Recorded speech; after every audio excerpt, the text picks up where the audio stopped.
இரவு எல்லாருமே தூங்கின அப்புறம் இருட்டுல கண்ணு முழிச்சு கடந்து நீ யோசிச்சு பார்த்திருக்கியா? எங்க உன்னை நீ தொலைச்சேன்னு?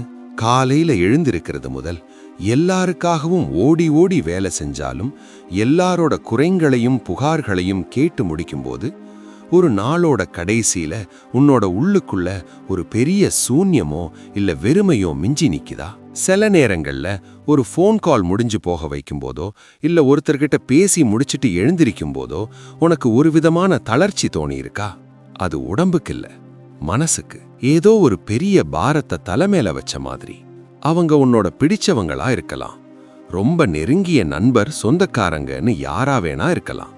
அவங்கள விட்டு கொடுக்க உனக்கு மனசு வராது. ஆனா அவங்களோட இருப்பு ஒவ்வொரு நாளும் உன்னை கொன்னுகிட்டு இருக்கும். அவங்க கெட்டவங்கன்னு இதுக்கு அர்த்தம் இல்லை, ஆனா அவங்க கூட இருக்கிறது உன்னை மன ரீதியா எக்ஸாஸ்ட் பண்ணுது. அந்த உறவையே விட்டுறலாமான்னு கூட நீ நினைச்சிருக்கலாம். ஆனா குடும்ப சூழ்நிலை காரணமா அது முடியாது. ஆனா எனக்கு உன்கிட்ட ஒரு விஷயம் சொல்லணும். இது ஓன் தப்பு இல்ல. உன்னோட இந்த தளர்ச்சிக்கும் வெறுமைக்கும் பின்னாடி சில தெளிவான காரணங்கள் இருக்கு.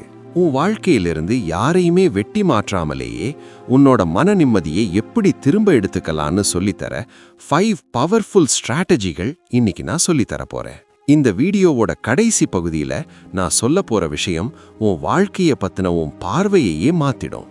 அதனால உனக்காக, உன் மன அமைதிக்காக இந்த வீடியோவை முழுசா பாரு. நீ தனியா இல்ல. உன்னோட இந்த போராட்டத்துல நாங்களும் உன் கூட இருக்கோம். எல்லாருக்கும் வணக்கம். சாணக்கிய தந்திரம் சேனலுக்கு உங்களை அன்போடு வரவேற்கிறேன். இது போன்ற அறிவுகள் உங்களை வந்து சேர இப்பவே நம்ம சேனலை சப்ஸ்கிரைப் பண்ணிடுங்க. இப்போ நம்ம அந்த 5 பவர்ஃபுல் பிளான்ஸ் என்னன்னு பார்க்கலாம். 1. Emotional boundaries. அப்படின்னா உனக்காக ஒரு லக்ஷ்மண ரேகை. நம்ம சமூகத்துல பெண் குழந்தைகளை வளர்க்கும் போதே எல்லாரையும் சகிச்சுக்கணும், எல்லாத்துக்கும் அட்ஜஸ்ட் பண்ணணும்னு சொல்லி தான் வளர்க்குறாங்க. அதனாலேயே மற்றவங்க நம்மக்கிட்ட மோசமா நடந்துக்கிட்டாலோ அவங்க சங்கடத்தை நம்ம மேல திணிச்சாலோ நோ அப்படின்னு சொல்ல நமக்கு ரொம்ப கஷ்டமா இருக்கு. நம்ம பெண்கள் மற்றவங்களோட துக்கத்தை சொந்த துக்கமா எடுத்துக்க பழகிட்டோம். சைக்காலஜில இத இமோஷனல் கண்டெய்ன்மெண்ட்னு சொல்லுவாங்க. ஒருத்தர் அழும்போது கூடவே அழுவது மட்டும் அன்பில்ல, அவங்கள சுத்தி ஒரு மறைமுகமான எல்லையை உருவாக்கணும். சில உதாரணங்கள். ஆஃபீஸ் முடிஞ்சு வர கணவனோட கோபம். ஆஃபீஸ்ல இருக்கிற ப்ரெஷர்னால உன் மேல கோபத்தை காட்டுற கணவன். நீ தப்பு பண்ணலைனாலும் அந்த நெகட்டிவ் எனர்ஜியை நீ அமைதியா ஏத்துக்கிற.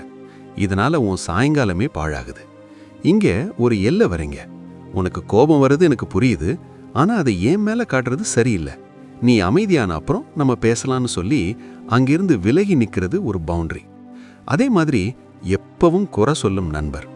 உன் கூட பேசும்போதெல்லாம் மற்றவங்கள பத்தி தப்பு சொல்லும் நண்பர்கிட்ட இப்போ என் மனநிலை சரியில்லை, அப்புறம் பேசலான்னு சொல்ல கத்துக்கோங்க. 2. Energy audit. நம்ம வீட்டு செலவு கணக்கு வைப்போம், ஆனா என்னைக்காவது உன்னோட மனசக்தி, மென்டல் எனர்ஜி எங்க செலவாகுதுன்னு பார்த்திருக்கியா? இத இன்டர்பர்சனல் எனர்ஜி அவேர்னஸ்னு சொல்லுவாங்க. ஒரு ஃபோன் சார்ஜ் பண்ற மாதிரி தான் நம்ம மனசும். காலையில 100% சார்ஜோட எந்திரிக்கிற நீ சாயங்காலம் ஆகும்போது பாதி உயிர் போன மாதிரி ஆகுறது ஏன்னு யோசிச்சிருக்கியா? அது வெறும் வேலையோட அலுப்பு மட்டும் இல்ல, உன் சக்தியை யாரோ உறிஞ்சி எடுக்கிறாங்க. தேவையில்லாத வாட்ஸ்அப் குரூப் சண்டைகள், சோஷியல் மீடியால மற்றவங்க வாழ்க்கையை பார்த்து ஏக்கப்படுறது எல்லாம் உன் எனர்ஜியை திருடுது. உன் எனர்ஜியை யாருக்கு கொடுக்கணும்னு நீ தான் முடிவு பண்ணணும். 3. Selective vulnerability. அப்படின்னா எல்லார்கிட்டையும் எல்லாத்தையும் சொல்லாத. நம்ம மனசு ஒரு திறந்த புத்தகமாக கூடாது. உன் கண்ணீருக்கும் உன் ரகசியங்களுக்கும் பெரிய மதிப்பு இருக்கு. ஒரு டீ குடிக்க வரும்போதோ இல்ல வழியில பார்க்கும்போதோ உன் வீட்டு பிரச்சனையை எல்லாரும் முன்னாடியும் கொட்டிடாத. நாளைக்கு அதுவே ஊர் முழுக்க பேச்சாகும்போது நீ தான் உடைஞ்சு போவ. உன் பலவீனத்தை யாருக்கும் ஒரு ஆயுதமா கொடுத்துடாத.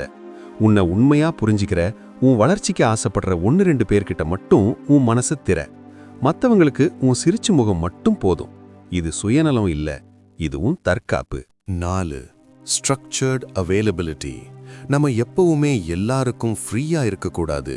யாராவது ஒரு உதவி கேட்டா உடனே ஓடி போறது தான் நல்ல பெண்ணோட குணம்னு நினைக்காத. நீ எப்பவும் எல்லாருக்கும் கிடைச்சா உன் மதிப்பு குறைஞ்சிடும். அடுப்புல வேலை இருக்கும்போதோ இல்ல குழந்தை தூங்கும் போதோ மெசேஜ் வந்தா உடனே ரிப்ளை பண்ணணும்னு அவசியம் இல்லை. ஒரு 2 மணி நேரம் கழிச்சு பதில் சொன்னா ஒன்னும் ஆகாது. உனக்காக ஒரு நேரத்தை ஒதுக்கு. அந்த நேரத்துல யாருக்காகவும் உன் நிம்மதியை விட்டு கொடுக்காத. உன் நேரம் உன்னோட சொத்து, அதை மத்தவங்க திருட அனுமதிக்காத. இது உன் மன ஆரோக்கியத்துக்கான மருந்து. 5. கம்பேஷனட் டிட்டாச்மெண்ட், அதாவது கருணையோட விலகி இருக்கிறது. மற்றவங்களோட வேதனையை பார்த்து உன் நிம்மதியை இழக்காத. ஒரு டாக்டர் மாதிரி இருங்க. டாக்டர் நோயாளிக்கு சிகிச்சை தருவார். ஆனா நோயாளியோட வலியில அவரும் மயங்கி விழுந்தா அங்க யாருக்கும் சிகிச்சை கிடைக்காது. மற்றவங்களுக்கு உதவி பண்ணுங்க, ஆனா அவங்க பிரச்சனைய தலைமேல ஏத்திக்காதீங்க. நான் உன்னை நேசிக்கிறேன், ஆனா உன் நெகட்டிவ் எண்ணங்களை என் மனசுக்குள்ள விட மாட்டேன்னு உறுதியா இருங்க. நீங்க பலமா இருந்தாதான் மற்றவங்களுக்கு உதவியா இருக்க முடியும். மனிதர்களை வாழ்க்கையிலிருந்து நீக்காமலேயே அவங்க கிட்ட இருந்து ஒரு இடைவெளி விட்டு இருங்க. பிரியமானவளே, இவ்வளவு நேரம் நீங்க என்ன கேட்டது உங்க மனசுல அந்த பழைய நிம்மதி வேணுங்கிற ஆசை இருக்கிறதுனால தான். நீங்க ஒருபாடு சகிச்சிட்டீங்க, அட்ஜஸ்ட் பண்ணிட்டீங்க. இனிமே போதும், நீங்க உங்களுக்காக வாழ ஆரம்பிங்க. இந்த 5 விஷயங்களை நீங்க செய்யும்போது மத்தவங்க உங்களை மாறிட்டீங்க இல்ல சுயநலவாதின்னு சொல்லலாம். ஆனா உங்க மனசு நிம்மதியா இருந்தாதான் உங்க குடும்பத்தையும் குழந்தைகளையும் சரியா பார்த்துக்க முடியும். இன்னைக்கு ஒரு முடிவெடுங்க. I am strong, my peace matters அப்படின்னு கீழே கமெண்ட் பண்ணுங்க. உங்க நிம்மதி உங்க கையில தான் இருக்கு.